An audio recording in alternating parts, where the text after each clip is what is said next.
Late Night Show with Anand Dick. Welcome back to the show. It's time for our interview segment. Interview segment brought to you by the wonderful people at Oasis. Oasis Snack Food. They open 24/7. I like to say 24/7, but until 4 o'clock in the morning. You just go by them. You get food. You get full. Oasis Snack and Bar, located 80 Ellis Road. You can't miss it. Okay, it's a big sign that says Oasis, not a ship, but a restaurant. That's why I always say. Anyway, now for our interview segment, we have a special guest, my good friend, my longtime friend, my future wife to be. I like to say sometime. But I know I'll have some people to fight first. But Ms. Lydia Henderson, welcome to the show, my dear. Thank you, Andrew. It's always a pleasure to have you on the show. I mean, we always make the headlines every time you come on. So well, it's an honor for me, and especially with this coffee that you made me. It's off the chain. You know what they say about people that make good coffee. Good coffee, yes, right? Yes. They're very good readers. Yes. Yes. Yes, and very good listeners. Yes. Readers and listeners. Speaking about that, there is something that we need to talk about, something very special, something very historical, something that people don't believe that happened in St. Martin, but it actually happened. And that is, of course, Lydia, from heterosexual to bisexual to lesbian, and then to God. Now, this is the first time that I seen somebody put sex and God and put it together and make it into a best-selling book. Well, that's what brought us into the world, right? Sex, yes, and then, and what's going to take us out? Yeah. So obviously, it goes together. Now, let's start off with a book. Congratulations with the book, by the way. Tell me a little bit about the journey of actually writing the book, because normally when people write a book, they go months, sometimes years, right. Put memoirs together, try to find the exact handwritten notes from when they was younger. But how long exactly did it take you to write this book? 10 days. And you see, when you say 10 days, right? 10 days, as in 10 days. 1, 2, 3, 4, 5, 6, 7. 3, 4, 5, 6, 7, 8, 9, 10. 10 days. And then 2 days to reread the whole thing again and then put it together. Then take it to the editor. But 10 days to write it. And when did you do this? We're in 2011 now. Last year, 2010. And took 10 days. 10 days. Now, what actually prompted you to write this book, Lydia? When I woke up in jail. Yes. I woke up in jail. Yeah. That was. There were other breaking points, but that was the main breaking point of going to sleep in the hospital and waking up in jail. And that's what made me decide, you know what, I need to tell this. Because people were meeting me and asking me, I heard you was in jail. What happened? I heard you was in the hospital. And every time I had to explain it individually, it made me very exhausting, Yeah, tiresome. because you had to give the whole story again, how it started, how it got to that point, and all of that. So I figured, you know what, it was taking a toll on my health, and I've just decided to, put it in writing. And you did that in 10 days. Wow. It just flowed. It just flowed. I decided to start from when I was 6 years old because everything started way back, that led up to me being in jail. Yeah. Now, being in jail is not a good experience. Not a nice one, not no. a nice, and no, it's especially, not. No, it's not. And how long did you stay in jail? 24 hours. 24 hours, and it was it was like forever. It was like a week, right? It was. It was very scary because here you are, you wake up in total darkness, you don't know where you are. And remember, I knew prior to that I was in the hospital, and then waking up into this pitch dark little tiny room, I put my hand left, I put my hand, and I felt like walls were surrounding me.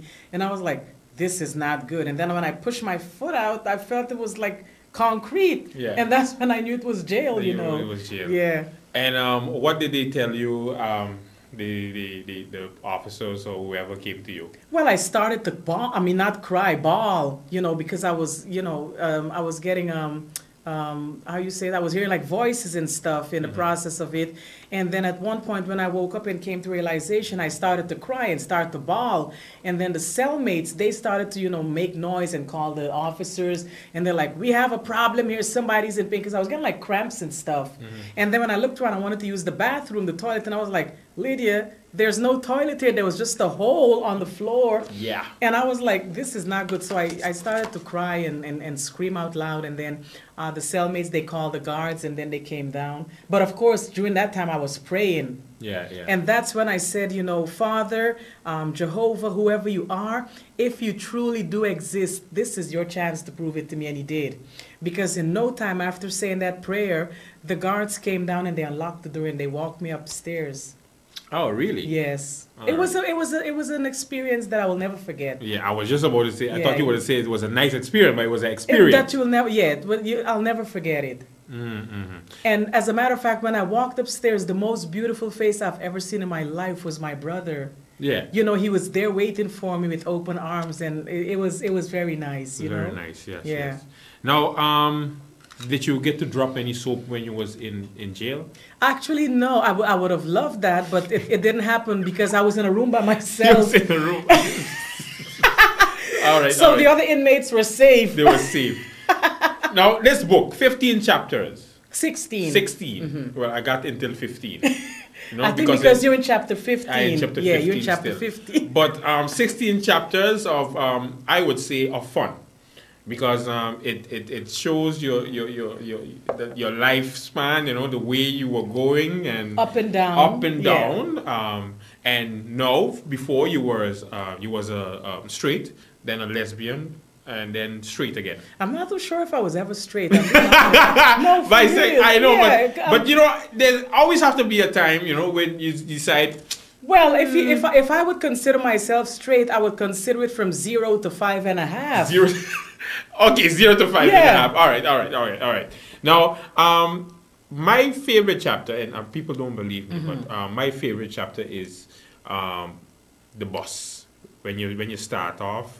With and the when bus you- driver. With the bus driver. Okay. Now, I want you to tell the people the story because to me, I was that was my breaking point for the book. For the part. For real? Well, part. Okay. Okay. Tell me a little bit about that. Well, I was 16 years old and, you know, being raised by two very strict parents, they were Jehovah's Witnesses. We never had time to do much out of school and out of the church, you know, or the Kingdom Hall. So every chance you get, and I'm, as a matter of fact, a lot of teenagers that I see, they're going through some similar situations, you know, when the parents are tight with them and very strict. The first chance you get to break free, you do it. And my chance or my opportunity was with this bus driver, you know, who was flirting with all the girls. And he was one of those very handsome, good-looking Indian drivers, you know. And I just had a crush on him and hoped and prayed for one day that he would talk to me. And when he finally did one day, it was all over. It was all over. It's like, take me wherever you want to take me. It doesn't matter. And Just bring and me you back. And you were 16 at the time. 16, and he was 39. 39. But very good looking. I think that's why. No, for real. I mean, he was every young girl's dream, you know, every teenage girl's dream. Yeah, yeah. You know, with a long ponytail and all. And he was just from Holland, you know, so he had this beautiful Dutch accent. And I think that's what I became attracted to, you know. So. And then the rest is history. Yeah, well, you can read Yeah, it in you the can book, read it in the you know. book what happened after. After he took me to wherever I wanted to go. Yes. As far as the a lot of people don't believe that you were born in Guyana. Yes. Because- because everybody's like, I didn't know he was born in Yeah, Guyana. a lot of people think that you're actually born either in Suriname or in Holland. Holland, they think Curacao, they think the USA, but most people say I don't have an accent. No, That's you don't. why. No. That's no. why, you know. So, how was it growing up? I know you talked about it. Besides being raised by your parents, Mm-hmm. how was your growing up? I If you had to look at one particular time in your childhood, Lydia, what would it be? don't know. I'm trying. Well, I mean, yeah, I don't want to come across again going back there, but you mean the nice part about growing Nice, up? yes, the nice. playing when I was a kid with the girls. Yes, because you know, and I said maybe I didn't want to say it. No, I but said it's true. I It just is wanted to true. know if it, That make was sure the it mo- was true. That was the most fun part. I look forward to the days when they would come over and would play hide and seek, you know, because that was my moment to shine and to find them. To find them. Yes. Yes, in the corners where they was Yes, hiding. yes, and I got to pull them out, you know. So Yeah. No. As far as playing hide and seek with him, is that a time when you said I'm different? Actually, yes, because remember, and most people ask me this, who bought the book and read it.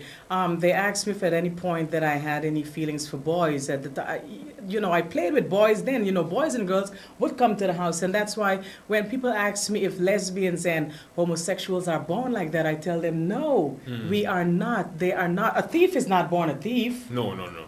So an alcoholic is not born an alcoholic. So, lesbians and homosexuals are not born like that. It's a choice because at that age when I was playing with boys and girls, I realized that the reaction and the response I was getting from the girls was different than from the boys, and it made me feel different inside, and that's why I chose that direction. No, I So it's understand. the same with the boys. It's like if boys are playing when they're growing up with boys and girls, and the boys respond different to them, they're gonna make a choice to be with men.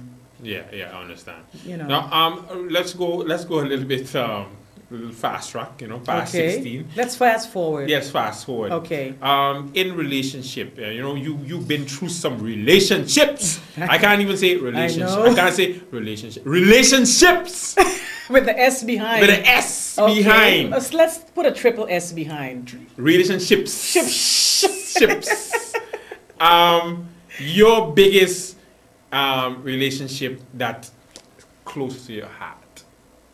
I know what you're about to ask. The last one. The last one. The last one. Yes, and to be honest, again, people ask me about that. They ask me, based on what they read, if there was any point I was happy with any one of my partners, male and female. And I'm honest enough to say the happiest time I can ever think of in all the relationships I've been in is with Becky. That was the happiest six months of my life is when I spent with her alone in Holland, yes. And that was it. That I've never been that happy in my life with anyone. And if you want to know who Becky is, you know what to do. You know what to do. Okay. You see, I do a little fast plug there. But, and only people that read the book would understand yes. actually the feelings you had Yes. for... And those who don't read it, I could understand. I've been judged by those who haven't read it or just read the title and they've drawn their conclusion. And I could understand that too, because if you don't know, you don't know. Yeah. And at times when I'm lying in my bed and I'm thinking about the people who come up to me and say, oh, they wouldn't buy it or they wouldn't read it, I think I see what the problem is. They're so afraid to identify themselves in that book or identify somebody they know that they refuse to read it. Yeah, yeah. Because if you're reading that, for example, Andrew, and you could identify somebody and you'd be like, oh my gosh, I know that person. Yeah. So And they're it's a scared. fearful Yeah, thing, yeah, yes, yeah, yes. yeah, yeah. I sense that, yeah.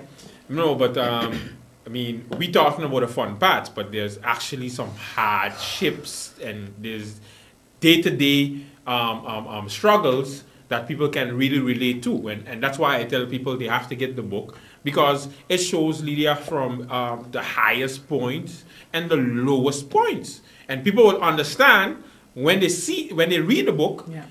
that not everything was nice and rosy for you. And that's something I want to touch on because people think when they switch the radio on or they switch the TV on and they see us, in Yeah. the same field, they see us smiling, they hear us, all happy and stuff.